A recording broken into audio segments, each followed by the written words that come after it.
أعوذ بالله من الشيطان الرجيم بسم الله الرحمن الرحيم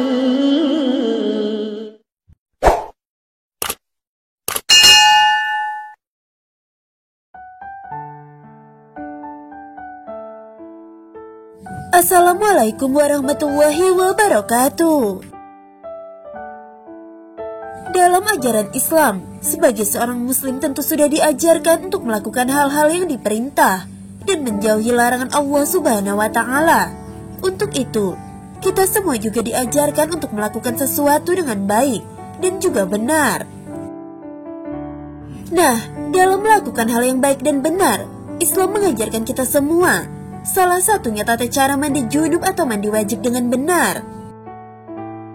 Mandi wajib adalah mandi yang dilakukan untuk menghilangkan hadas-hadas besar.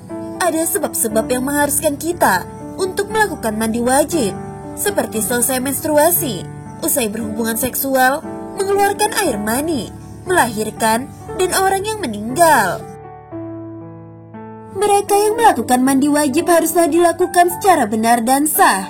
Kewajiban ini memang harus dilakukan ketika kita hendak menjalankan ibadah yang mewajibkan diri dalam keadaan suci. Allah juga memerintahkan umat muslim untuk melakukan mandi wajib dalam keadaan junub. Tapi ketika melakukannya, ada 7 hal yang dapat membuat mandi wajibmu menjadi batal atau tidak sah. Apa sajakah 7 hal itu? Simak ulasannya berikut ini. Yang pertama adalah tidak melakukan mandi wajib secara benar. Hal pertama yang membuat mandi wajibmu tidak sah adalah ketika dilakukan dengan cara yang tidak benar. Mungkin saja ada poin-poin di mana tata cara mandi wajibnya lupa atau tidak sesuai. Dari Ibnu Abbas radhiyallahu anhu bahwa Maimunah berkata, "Aku pernah menyediakan air mandi untuk Rasulullah SAW. Lalu beliau menuangkan air pada kedua tangannya dan mencuci kedua tangannya 2 kali atau 3 kali. Lalu dengan tangan kanannya beliau menuangkan air pada telapak tangan kirinya. Kemudian beliau mencuci kemaluannya.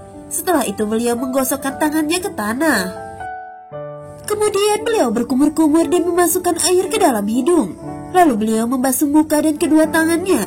Kemudian beliau membasuh kepalanya 3 kali dan mengguyur seluruh badannya.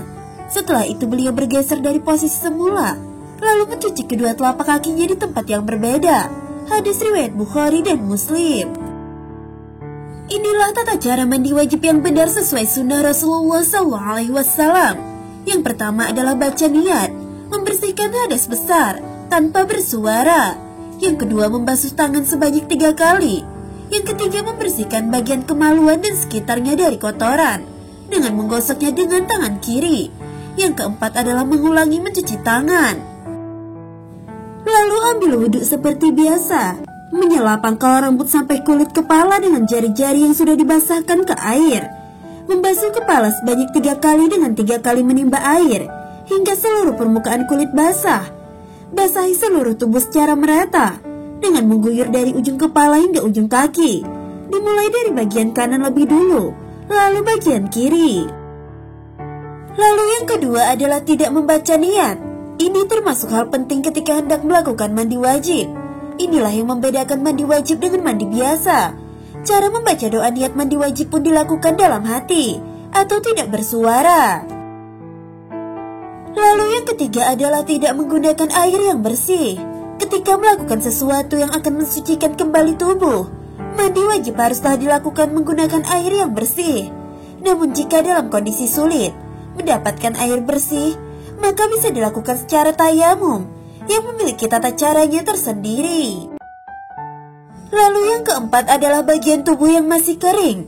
Proses menghilangkan hadas besar dengan mandi wajib haruslah membasahi seluruh anggota tubuh. Begitulah salah satu hal yang wajib dilakukan terkait tata cara mandi junub. Kewajiban membasahi seluruh tubuh, termasuk bagian-bagian yang tersembunyi seperti lubang hidung dan mulut, bisa dilakukan lewat berkumur atau menghisap air ke hidung dan segera mengeluarkannya. Dahulu jika Rasulullah SAW hendak mandi janabah atau junub, beliau membasuh kedua tangannya, kemudian menuangkan air dari tangan kanan ke tangan kirinya, lalu membasuh kemaluannya, lantas berwudu sebagaimana berwudu untuk sholat. Lalu beliau mengambil air dan memasukkan jari jemarinya ke pangkal rambut, hingga beliau menganggap telah cukup. Beliau tuangkan ke atas kepalanya sebanyak 3 kali tuangan. Setelah itu beliau guyur seluruh badannya. Kemudian beliau basuh kedua kakinya. Hadis riwayat Bukhari dan Muslim. Lalu yang kelima adalah rambut dalam keadaan tidak terurai. Bagi seorang perempuan atau laki-laki yang memiliki rambut panjang, ada baiknya untuk tidak mengikat rambutnya saat melakukan mandi wajib. Sebab bisa saja air tidak masuk hingga ke sela-sela rambut, sehingga mandi wajibnya akan tidak sah. Lalu yang keenam adalah masih terdapat kotoran di dalam kuku.